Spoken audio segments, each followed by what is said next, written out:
त्यामुळे हा फार गहन प्रश्न कोणासाठी होतो, जिथे कम्युनिकेशनच नाही आहे तिथे हा फार मोठा गहन प्रश्न होतो. नाही तर हा प्रश्न मोठा नाही आहे, अगदी सोपा आहे. तर मॅम माझा काउंटर क्वेश्चन ह्याच्यावरती असा असेल की हेच रिझन आहे का की मॅरेजच्या बाहेर एक्स्ट्रा मॅरिटल अफेअर्स होण्याचे?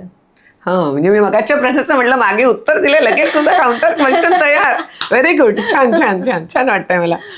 अगं असं आहे, मी जसं तुला सांगितलं की नाही, की मोकळेपणाने विचारा की नक्की काय होतंय, का नाही करायचंय, काही प्रॉब्लेम आहे का. मेल पार्टनर जर ती स्त्री असेल, मुलगी असेल की नाही, विचार तुला नक्की का नाही करायचंय, भीती आहे का कसली, कसलं टेन्शन आहे का, ते आपण टेन्शन दूर करू. समजा फिमेल तिला विचारायचं तर विचार काय नाही तुला दुखतंय का कुठे, का काही दिवसभर तुला काही त्रास होतात का तू जास्त दमतीयस का, हे विचारा. नाही तर मग छोटीशी धमकी द्या, धमकी देऊन बघा ना, मग मी कुठे बाहेर जाऊन केलं तर चालेल का तुला. विचारा ना, लगेच अफेअर करायच्या फंदात कशाला पडताय. कळलं की नाही. शेवटी ती म्हणजे ते इतकं सोपं आहे की शेवटी ती शरीराची भूक आहे ना, कळलं नाही, ती भूक आहे, पण ते सामंजस्यानेच हे करू शकतं. हां, असं असू शकतं की बाबा त्यांच्यात जमतच नाहीये, अजिबात जमत नाहीये, एखादी म्हणजे व्यक्ती तशी बोलणारीच नसेल, मग तो अपवाद असतो त्याला.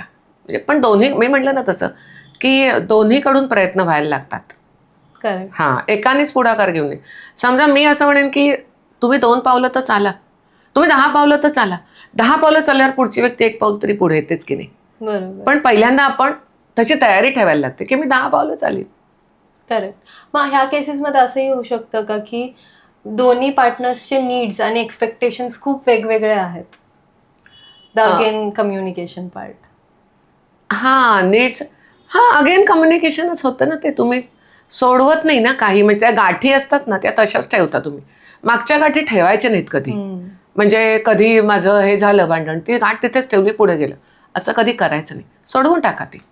आणि मी तर म्हणेन कोणीतरी म्हणजे मी तर असं सांगेन, म्हणजे याच्यात मी मुलींना सांगेन की स्वभावतः कसं असतं माहिती आहे ना, पुरुष हा थोडा त्याला एक इगो असतो पुरुषाला. फार कमी पुरुषांना इगो नसतो. पण स्त्रीने जर का असं म्हटलं ना, ठीक आहे मला सांग, मी हे करायला तयार आहे, मी वळायला तयार आहे, मी खाली उतरायला तयार आहे, म्हणजे भांडणामध्ये सुद्धा ठीक आहे, तात्पुरतं म्हणते माझं चुकलेलं, आता सांग मला मी काय करू. म्हणजे जर का स्त्रीने तयारी दाखवली तर पुढे पुरुष 10 वेळा दाखवेल तयारी. कळलं का. म्हणजे कोणीतरी एक म्हणजे काय म्हणू त्याला, एक व्हाईट फ्लॅग दाखवायला लागतो ना, की बाबा मी तयार आहे अटी करायला, किंवा बसायला तयार आहे, मी भांडायला नाही आहे इथे, हे दाखवायला लागतं. हे दाखवल्यानंतर मग बऱ्यापैकी प्रश्न सुटू शकतात. आणि जे तू म्हणालीस ना की फिजिकल हे नीड आणि हे सगळं, हे शेवटी बोलून संपायचेच विषय आहेत. करेक्ट. किंवा मग समजा एकमेकांमध्ये बोलता येत नसेल, काउन्सिलरकडे जा, आहेतच ना काउन्सिलर्स, आहेतच ना. मग असं पण होऊ शकतं की एक पार्टनर रेडी आहे काउन्सिलिंगसाठी, एक पार्टनर रेडी नाही आहे काउन्सिलिंगसाठी. तेच म्हणते ना मी, की ते न बोलल्यामुळे मग त्याच्या मनात काय आहे हे जर तो तुला सांगत नसेल, किंवा ती जर तुला सांगत नसेल, ती काउन्सिलरला कशी सांगेल ग. म्हणजे कुठेतरी ना मागे अनेक गाठी बसल्यात, अनेक गाठी बसल्यात की त्या आता सोडवणं शक्य नाहीये. अशा त्या जी काउन्सिलरकडे सुद्धा यायला तयार नाही, कुठेतरी मागे गाठींवर गाठी बसल्यात, मग त्या तिथपासून जाऊन सोडवायला लागतात अनेकदा. तो प्रयत्न जास्त करायला लागतो. मॅम, ह्यातून अजून एक प्रश्न असा येतोय मला की रिलेशनशिपमध्ये बाउंड्रीज कशा मेंटेन केल्या पाहिजे दोन्ही पार्टनर्सने? बाउंड्रीज म्हणजे काय, अटीतटी का? मग मी सांगेन स्टार्टिंगमध्ये एक्झॅक्टली अशा बाउंड्रीज. तूच उत्तर दिलंस की गं. बरोबर आहे. पहिल्यांदा एकमेकांबद्दल रिस्पेक्ट असणं खूप जास्त गरजेचं आहे. रिस्पेक्टमधून मग प्रेम येतं.